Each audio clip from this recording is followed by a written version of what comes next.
എല്ലാവർക്കും നമസ്കാരം. ഞാൻ നിങ്ങളുടെ വിനീത് നമ്പൂതിരി. ശ്രീമദ് ഭാഗവത പഠനത്തിലേക്ക് എല്ലാവർക്കും സ്വാഗതം.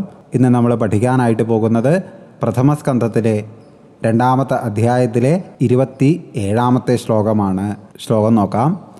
രജസ്തമ പ്രകൃതയ സമശീലാ ഭജന്തി വൈ പിതൃഭൂത പ്രചേശാദീൻ ശ്രീഐശ്വര്യ പ്രചേപ്സവാ. ഒന്നുകൂടി ശ്ലോകം നോക്കാം. രജസ്തമ പ്രകൃതയ സമശീലാ ഭജന്തി വൈ പിതൃഭൂത പ്രചേശാദീൻ ശ്രീ ഐശ്വര്യ പ്രചേപ്സവാ.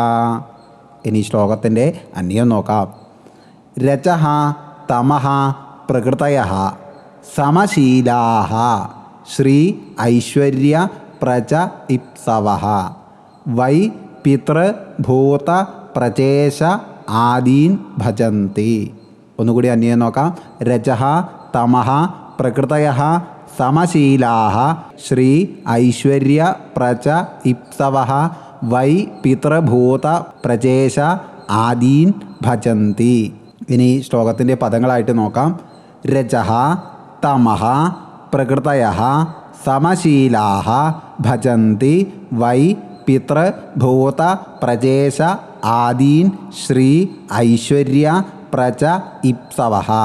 ഒന്നുകൂടി പദമായിട്ട് നോക്കാം. രജഃ തമഃ പ്രകൃതയഃ സമശീലാഃ ഭജന്തി വൈ പിതൃഭൂത പ്രചേശ ആദീൻ ശ്രീ ഐശ്വര്യ പ്രച ഇപ്സവഃ.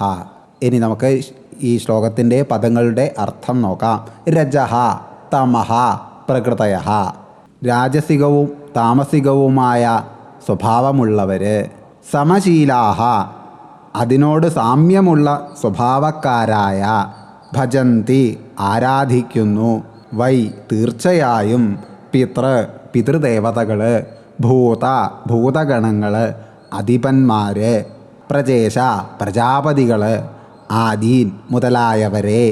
ശ്രീ ഐശ്വര്യ പ്രച ഇപ്സവഃ സമ്പത്തും ഐശ്വര്യവും സന്തതിയും ആഗ്രഹിക്കുന്നവർ. ഇനി നമുക്ക് ഈ ശ്ലോകത്തിൻ്റെ സാരം നോക്കാം. രജസും തമസും ആഗ്രഹങ്ങൾക്കും ഭൗതിക ലാഭങ്ങൾക്കും ബന്ധപ്പെട്ട ഗുണങ്ങളാണ്. അതിനാൽ സമ്പത്തും അധികാരവും സന്തതികളും ആഗ്രഹിക്കുന്നവർ അത്തരം ഫലങ്ങൾ നൽകുന്ന ദേവതകളെ ആരാധിക്കുന്നു. ഭാഗവതം ഇവിടെ സൂചിപ്പിക്കുന്നത് ആരാധന തെറ്റല്ല, പക്ഷേ ലക്ഷ്യം മാർഗത്തെ നിർണയിക്കുന്നു. മോക്ഷമാണ് ലക്ഷ്യമെങ്കിൽ സത്വവും നാരായണ ഭക്തിയും, എന്നാൽ ഭൗതിക ലാഭം ലക്ഷ്യമാണെങ്കിൽ രാജസികവും താമസികവുമായ മാർഗങ്ങൾ സ്വീകരിക്കുന്നു. മനസ്സിൻ്റെ ഗുണം ആരാധനയുടെ ദിശയെ നിർണയിക്കുന്നു. ആത്യന്തികമായിരിക്കുന്ന പരമമായിരിക്കുന്ന ലക്ഷ്യത്തെയാണ് കാണുന്നതെങ്കിൽ തീർച്ചയായും സ്വാത്വികമായിരിക്കുന്ന നാരായണ ഭക്തി തീർച്ചയായിട്ടും ഉണ്ടാവണമെന്ന് ഈ ശ്ലോകം നമ്മെ പഠിപ്പിക്കുന്നു. ഭാഗവത പഠനത്തെക്കുറിച്ചുള്ള നിങ്ങളുടെ വിലയേറിയ അഭിപ്രായങ്ങളും നിർദ്ദേശങ്ങളുമെല്ലാം കമൻ്റായിട്ട് രേഖപ്പെടുത്തുക. ഇത്തരം അറിവുകൾ മറ്റുള്ളവർക്കായിട്ട് ഷെയർ ചെയ്തു കൊടുക്കണമെന്നും അഭ്യർത്ഥിക്കുന്നു. തുടർന്നുള്ള അടുത്ത ശ്ലോകവുമായിട്ട് നമുക്ക് അടുത്ത വീഡിയോയിൽ കാണാം. എല്ലാവർക്കും ഭഗവാന്റെ അനുഗ്രഹമുണ്ടാകട്ടെ.